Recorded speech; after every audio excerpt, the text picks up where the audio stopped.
நம்ம திருமலமலையில் எதுக்காக நம்ம முடியை காணிக்கையாக கொடுக்குறோம்னு உங்களுக்கு தெரியுமா?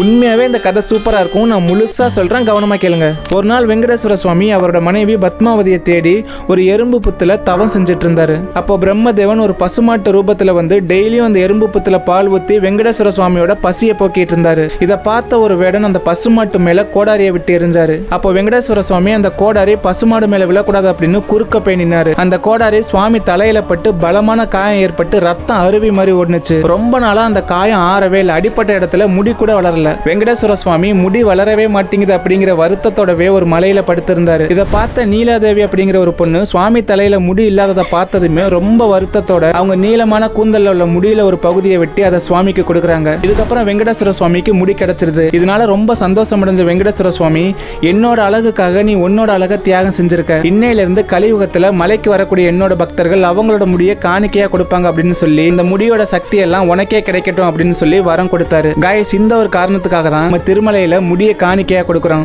மறக்காம இந்த வீடியோ ஒரு லைக் பண்ணிட்டு கோவிந்தா கோவிந்தான்னு கமெண்ட்ல சொல்லிட்டு போங்க.